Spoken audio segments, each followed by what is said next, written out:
Райымбек Матраимов коррупциянын символу экенин иликтөөчү журналисттер далилдеп бердик. Эл дагы 5 октябрдан кийин бийликке келген Садыр Жапаров дагы АКШ баштаган эл аралык коомчулук дагы аны коррупционер катары таанышты. Жада калса Райымбек Матраимов өзү дагы коррупционер экенин моюнга алып, уурдаган акчаларын толук болбосо дагы кайтара баштады. Бирок өлкө жетекчилигиндеги бир гана адам азыр Матраимов тууралуу ооз ачпай турат. Ал президенттин милдетин аткаруучу Талант Мамытов. Эмнеге? Мамытов Матраимов ортосунда кандай байланыштар бар? Бир нече мүнөттө баарын билесиз. Биз өнөктөшүм Болот Темиров жана мен Али Токтакунов алдыда кенен айтып беребиз. Кезектеги иликтөөбүздү сунуш кылабыз. Биз менен чогуу болуңуз. Садыр Жапаров бийликти колголаары менен дароо журналисттик иликтөөнү эске алып, баягы өлкөдөн чыгарылып кеткен 700 миллион боюнча Райымбек Матраимовду негизги шектүү катары атады. Баарынан мурда биз 700 миллион долларды Кыргызстандан чыгарып кетүү боюнча шектелген Матраимов жана башка схемалуу коррупцияларды түзүп, элдин рызкысына кол салган бардык тармактардагы коррупционерлерди катаал жазалар менен жоопко тартабыз. Матраимов коррупциялык схема түзгөнүн мойнуна алып, 2 миллиард сом төлөп берүүгө макул болду. Туура, ал мындан алдаганча көп сумма төгүшү керек. Жана кармалуу эле кое берилиши дагы чоң күмөн жаратат. Бирок ал өзүнчө маселе. Башкысы анын жемкор экендиги далилденгендигинде. Ошентип аз күн мурда анын аты дүйнөгө дагы кенен таанылды. 9 декабрда АКШ Райымбек Матраимовду бажыдан жүздөгөн миллион доллар мыйзамсыз тапкан, Кыргызстандан 700 миллион долларды адалдаган схемага тиешеси бар коррупционер деп тааныды. Оор кылмыш жасагандар, коррупционерлер жана мафиозилерди киргизген Магнитский акты аттуу тизмесине кошту. Эми Матраимовго АКШ виза бербейт. Аймагындагы банк эсептерин, мүлкүн камакка алат. Аны менен алакка катыш жүргүзүүгө өзүнүн жарандарына тыюу салат. Бул чынында кыргыз бийлиги үчүн чоң белек. Анткени АКШнын кара тизмесиндеги адамдарды АКШ менен мамилеси бар башка дагы өлкөлөр кылмышкер катары таанышы, кабыл алышы ыктымал. Демек, Магнитский тизмесин бетке кармап, кыргыз бийлиги Матраимов уурдап кетип бекиткен миллиондорун Бириккен Араб Эмираттарынан, Евробиримдиктен жана башка өлкөлөрдөн сурап, ошол миллиондорду кайтарып алууга аракет кылса болот. Ал уурдалган миллиондогон долларлар өтө кыйын абалда турган элибиз экономикабыз үчүн аба менен суудай керек. Матраимовго мурда деле чара көрүп, казынанын акчасын мурда деле кайтарса болот беле? Албетте болот эле. Бирок мурда аны кимдер калкалап келгени баарыбызга белгилүү. Алардын бири депутат, азыр өлкөнүн эки тизгин бир чылбырын корго кармап турган Талант Мамытов.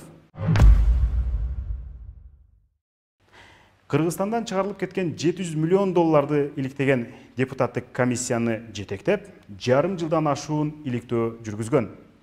УКМК баштаган бүт күч органдарын, улуттук банкты, бажы кызматын, журналисттерди суракка алган.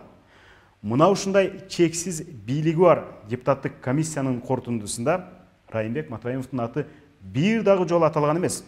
Тескерисинче, мамлекеттик машина иликтөө жүргүзгөн журналисттердин бири мага карата кара өзгөй каралоону жүргүзүп, жоопкерчиликке тартууну өкмөткө тапшырган. Бул үчүн депутаттык комиссия Али Токтакунов Саймайтиден 100 000 доллар алган эмес деген эки күбөнүн ооз эки билдирүүлөрүн бетке кармаган. Ал эки күбөсү акча алды дегенге бир дагы далил көрсөтө алышкан эмес. Тек гана өлгөн Саймайтиге шилтеме кылышып, айтканын кулагыбыз чалган деп кутулушкан. Күбөлөрдүн бири ошол учурда камакта отурган мурдагы консул Эркин Сопоков болчу. Ал Кыргызстандан миллиондорду чыгарып кеткен, Ички иштер министрлиги издөөгө алган. Эркин Саймайтиге Стамбулда консулдуктун Range Rover машинесинде калкалап, жашырып жүргөн үчүн камакка алынган болчу. Депутаттык комиссия ишин жыйынтыктагандан көп өтпөй, Сопоков абактан чыкты. Экинчи күбө дегени Рустам Тиллабаевдин тег жайын текшерсек, ал кара суулук Матраимовдордун жердеши болуп чыкты. Депутаттык комиссия, анын жетекчиси Талант Мамытов Райымбек Матраимовго чаң жугузган жок. Жөнөкөй сөз менен ушу 700 миллионго Матраимовдордун тиешеси бар экен аягында же жок бекен? Бүгүнкү күнү тергөө маалыматтарына ылайык аталган акча каражаттар 700 миллион доллар эмес, 932 миллион доллар деп аныкталган. Аталган каражаттар Кыргызстандын Кара суу базарынан жана Өзбек Республикасынын Абу Сахин базарынын жеке ишкерлеринин акча каражаттары болуп аныкталган. Бул тергөө органдарынын маалыматына ылайык. Демек эч кандай Жана ошондой эле bunday фактылар, мына биз көрсөтүп кеткен видео тасмалар менен ошол эле бизге чейинки Азаттыктан башка массалык маалымат каражаттары дагы мына элдик медиа жана 5 каналга кошулгондон каналдардагы тастыктаган. Мына ошолордун жалпылап алганда бул жеке ишкерлердин акчалары болуп такталып атат. Ошондой эле комиссия ушундай жыйынтыкка келип атабыз. Бирок иликтөөчү журналисттер ал миллиондор тууралуу көрсөткөн так, анык далилдер, пара түрүндө Матраимовдордун фондуна түшкөн 100 миңдеген доллар тууралуу маалыматка бир дагы көңүл бурулган эмес. Мамытовдун комиссиясы дагы, анын бүтүмүн уккан бүтүндөй парламент дагы иликтөөдөгү негизги каарман Райымбек Матраимовдун ысмын ошондо бир ирет дагы оозанышпады. Алимали Токтакуновдун жоопкерчилигин караштырууну өкмөткө тапшырып, ал ишке көзөмөл жүргүзүү парламенттин кылмыштуулук жана коррупцияга каршы күрөш комитетине жүктөлдү. Комитеттин жетекчилеринин бири ким дебейсизби? Ал Искендер Матраимов. Мындай ачыктан ачык бир жактуулукка эмне себеп деп ойлойсуз? Жогорку кеңеште иштегендердин аты жөнү, телефондору камтылган справочник бар. Анын 2019 жылдын башында жаңыланган вариантында Мамытов Талантбек Турдумаматовичтин консультанты же кеңешчиси катары Сулайманов Тынчтык Сулайманович көрсөтүлгөн. Ачык маалымат булактарынан издеп, Кыргызстандан мындай аты жөнү бар бир гана адамды таптык. Кайсы бир номерди ким кандай аталышта сактаганын таап чыккан Get Contact деген тиркеме бар. Биз Сулайманов Тынчтык Сулаймановичтики деп көрсөтүлгөн номерди Get Contactка салдык. Натыйжада номерди кимдир бирөө Мамытов ТЖК, башкалары Тынчтык советник депутат, Тынчабрат таможня, шеф Жеңе Тынчтык, Тынчтык Кайны Ш, Тико Тургунов, Тынчтык Сулайманов Грэпплинг жана башка деп сактаганын биле алдык.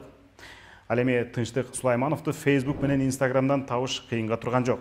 Бул жигит Райымбек Матраимовдун аялы Тургунова Уулкан Сулайманованын бир тууган иниси.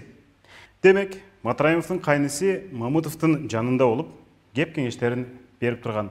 Муну жогорку кеңештин расмий документи справочник далилдеп турат. Мамытовдун андан мурдагы кеңешчиси Азамат Эсенжан уулу деген жигит болгон. Ал депутаттын иниси. Эсенжан Мамытовдун уулу, тууганы. Сулаймановго ордун бошоткону менен Азамат бажыдан жылуу жумшак орунду ээлеп, азыр Түштүк Батыш бажысында инспектор. Ал эми Матраимов 2017 жылы кызматтан кеткени менен бажыны көмүскөдөн башкарып келгени баарыбызга айкын эмеспи? Бул эки факты Мамытов Матраимов байланышы бекем экенинин далили да. Мындайда өткөн жылы Мамытов Матраимовдордун тоюнда ардактуу конок болгондугун эске салуунун өзү ашыкча. Мына ушундай чырмалышкан байланыштарды эске алып, бүтүн дүйнө коррупционер катары тааныган адамды коргогон Мамытовдун депутаттык комиссиясынын иши, аны колдогон жогорку кеңештин токтому түп тамырынан жокко чыгарылышы керек. Андагы материалдар кайрадан калыс иликтенип, керек болсо комиссиянын ар бир мүчөсү текшерилиши зарыл. Мына ушундан кийин Талант Мамытов убактылуу болсо дагы өлкөнү калыс башкара алабы? Элдин эң башкы мүдөөсүн орундатып, элдин ырыскысын уурдагандарды жоокко тарта алабы? Ага моралдык укугу барбы? Урматтуу мекендеш, биз ушул суроого жооп издейбиз. Биз сизге окшогон карапайым адамдардын жардамы менен мамлекетти сүлүк курттай соргондордун бетин ачып, кылмыштуу аракеттерин ашкере кыла беребиз. Маалыматыңыз болсо бизге бериңиз. Бул иликтөөнү кол жеткен жердин бардыгына бөлүшүңүз, комментарий жазыңыз. Албетте биздин каналга катталыңыз. Чындыктын чордону мына ушул жерде.